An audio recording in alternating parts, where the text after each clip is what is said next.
Hey guys, what's up? Comment back with another quick play video for 8-Bit Barbarian. Because I am he, we are one and the same.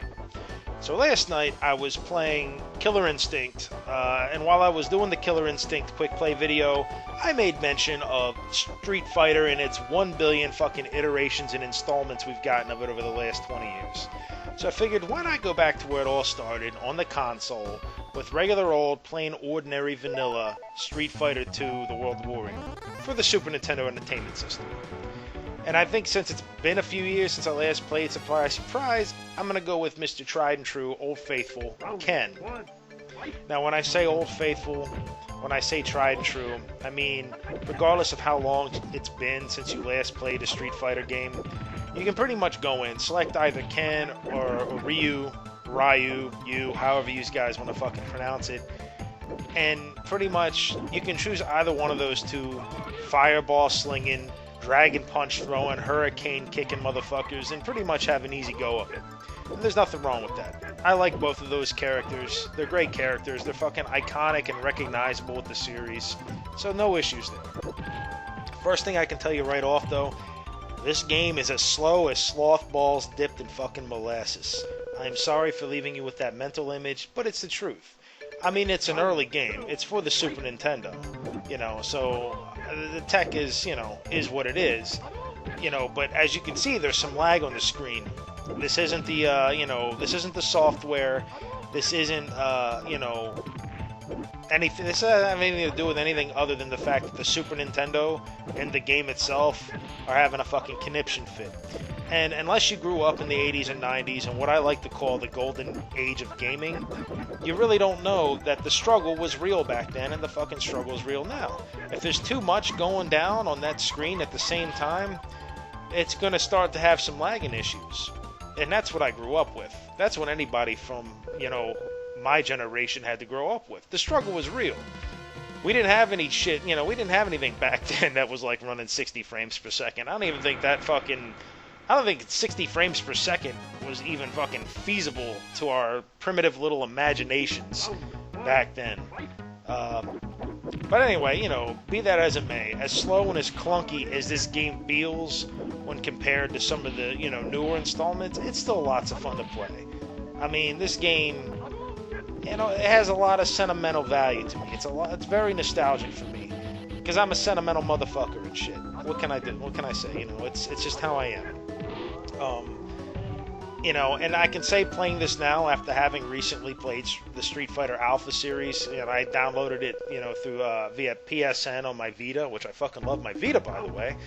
I can say that with confidence, I understand why they decided to release so many goddamn installments of this game.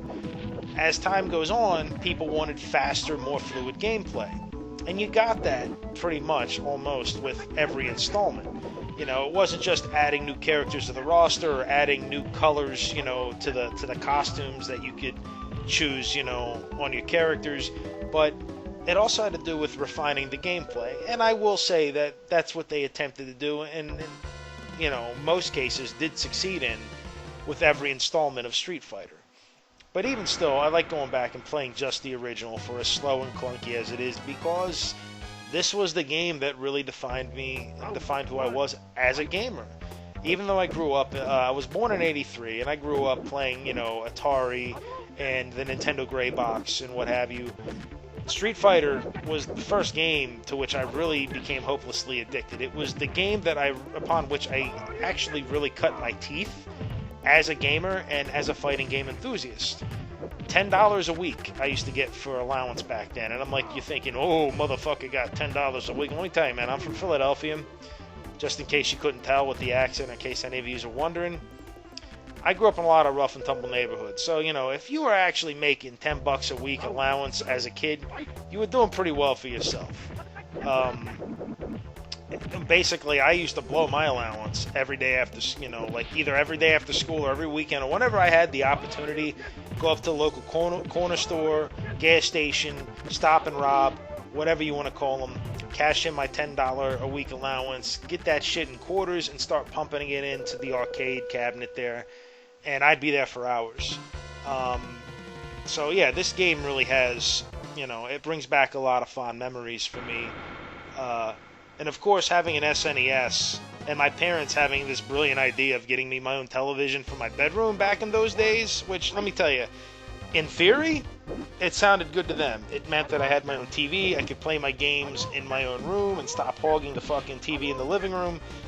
But unfortunately, what they didn't count on was me waiting for them to go to bed after I was already supposed to have gone to bed, like stuffing a goddamn blanket or towel under my door to keep the light from leaking out into the hallway, and I'd be up like till 2, 3 in the morning playing Street Fighter 2. Mind you, I was in the 3rd, 4th, 5th grade when I was doing this shit. I was a little deviant little bastard. Luckily, I kept my grades up and didn't fall asleep too often, you know, in class, so they never really caught on to it. They were never really privy to that knowledge, but, you know, Street Fighter 2, man. It's just, anytime, man. And you know what? Despite all of the different versions that are out today, you know, Street Fighter, Street Fighter Hyper, Street Fighter Super, Street Fighter Turbo, Street Fighter EX Plus, fucking Super Unleaded, regular Unleaded, fucking Unleaded, and Diesel versions. Despite that, the music, all of the themes that we know and love today, whether it's Guile's theme goes with everything, or it's Ryu's theme, or Ken's theme, or, you know, fucking like E Honda's stage theme. And I remember that little parody they did on Family Guy, where it was Peter as E Honda, or no, I think he was supposed to be Ken, fighting, what was it, like the guy that owned the dry cleaner, the Asian guy, and they had him set up as like as E Honda. They were at E Honda's stage, and it was actually that music from Street Fighter 2. So my point is, the soundtrack from Street Fighter 2. These are the songs that we all know and love, and these are the songs that are the themes that are most recognizable even to this day. This game's fucking iconic, and this is where the fighting game genre truly started. So this is going to be close call here against Guile. Can I get it? And Hadouken to the gut, motherfucker. So this has been another quick play. This has been Carmen. Thanks for watching, you guys. Go ahead and click that like button. Click subscribe if you haven't already. Leave a comment down below. And hey, if you have any suggestions, leave a suggestion for a game like me play. Thanks a lot.